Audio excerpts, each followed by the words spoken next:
National Fire Protection Association.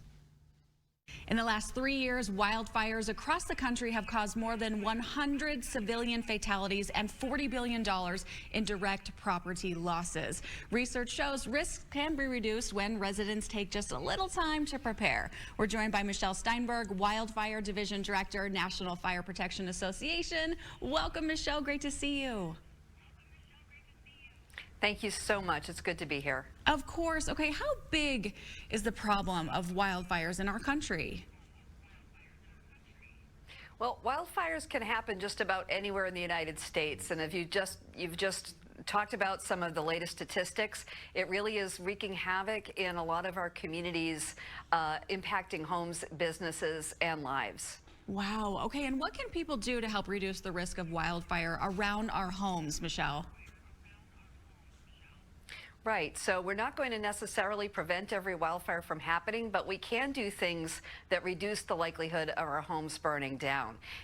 These are, deceptively simple things that we can do. Cleaning out gutters on our roofs, making sure there's no leaves, needles, other kinds of debris that could burn right close to our homes, making sure that we're working with our neighbors on things like, shared fence lines, that we don't have places on our properties that could propagate really large flames, and we're also looking at making our homes more resistant to the impact of embers, which are the firebrands, the pieces of material that burn, break away from the fire and can be carried up to a mile into our communities. Yes. Okay. And why is this so important to prepare homes well in advance of wildfires?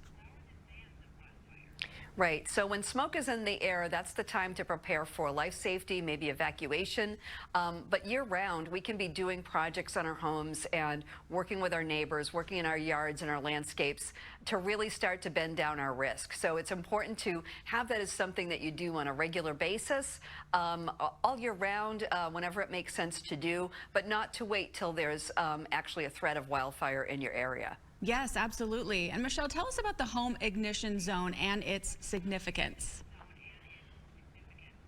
Right. So the home ignition zone is the term we use to describe what the research is telling us about how homes can be under threat from wildfire and how we can reduce that risk. So if a home doesn't ignite, it can't burn. So we want to keep those embers from doing their harm by cleaning out material, starting with the house. That's the first part of the zone, making sure the exterior doesn't have any openings that would let embers in, screening any vents, and then working in the 5-foot zone right around your home to make sure there's nothing piled up.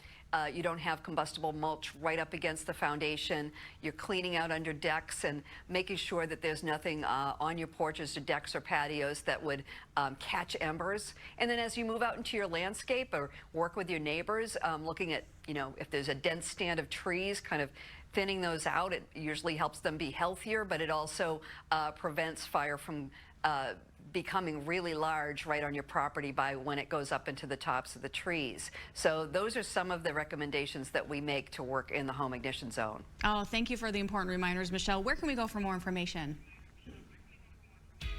It'd be great if folks would visit nfpa.org/wildfire to get all those resources. Wonderful. Thanks for joining us today. Have a wonderful day, Michele. Thank you.